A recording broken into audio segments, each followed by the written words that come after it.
भगवान शिव के पार्थिव शिवलिंग का पूजन कब कब और किस मास में करना चाहिए। देखिए बहुत विस्तृत विषय है। पार्थिव शिवलिंग को नित्य आराध्य बताया गया है। पहली बात तो यहां से प्रारंभ करेंगे। प्रतिदिन आराध्य बताया गया, यहां से प्रारंभ करेंगे। फिर भी अगर प्रतिदिन आराधना संभव नहीं है तो कुछ विशेष तिथियों में, जैसे संक्रांति में कर लें, चतुर्दशी त्रयोदशी इन तिथियों में कर लें, ग्रहण इत्यादि काल लगने पर भी भगवान की आराधना की जा सकती है। अब कहेंगे मूर्ति पूजा निषिद्ध है, लेकिन अनुष्ठानिक वृत्ति से, पुरस्चरणात्मक वृत्ति से भी देवाराधन स्वतंत्र वृत्ति से, देवालय में प्रतिष्ठा से नहीं, अलग से यंत्र की प्रतिष्ठा और उसका पूजन करना विहित है।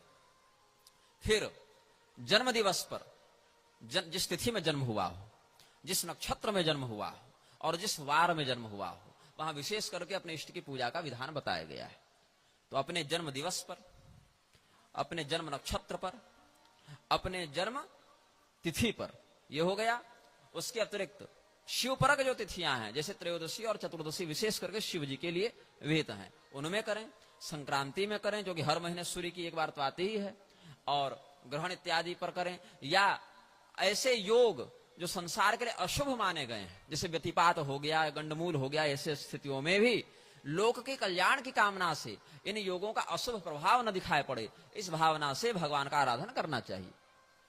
ऐसे व्यतिपात इत्यादि में शुभ कार्य होते नहीं, लेकिन शांति की भावना से वहां देवाराधन का विधान प्राप्त होता है।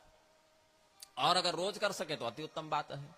फिर यह ध्यान रखना चाहिए, जब पार्थिव शिवलिंग बनाया जाए उसके लिए जिस मिट्टी का चयन करना हो वह मिट्टी स्वच्छ स्थान की हो, विशेष करके तीर्थ की मिट्टी हो तो ज्यादा अच्छा है।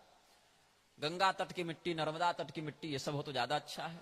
या न भी हो तो अशुद्ध स्थान की, या किसी जैसे श्मशान की मिट्टी न हो, या चैत्य वृक्ष की मिट्टी न हो। चैत्य वृक्ष कहते हैं, जैसे हर गांव में चौराहे पर या गांव के किनारे को ऐसा स्थान होता है जहां पर किसी प्राचीन देवता की प्रतिष्ठा होती है। उस वृक्ष के नीचे किसी में ब्रह्म की प्रतिष्ठा होती है, किसी में किसी यक्ष की प्रतिष्ठा होती है, या किसी किसी ऐसे स्थान पर भी चैत्य वृक्ष होते हैं जहां ग्राम देवी का मंदिर होता है। तो ऐसे में उसका अधिग्रहण नहीं करना चाहिए, या रात को वहां रुकना भी नहीं चाहिए। ये सब कुछ अनुशासन है।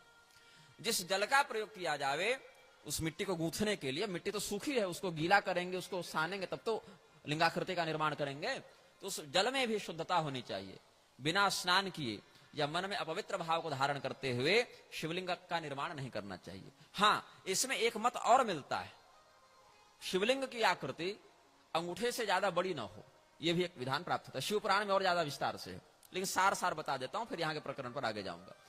अंगूठे के पोर के बराबर शिवलिंग की आकृति हो और उसमें योनि पीठ का निर्माण न हो, यह भी एक शास्त्रीय मत प्राप्त होता है।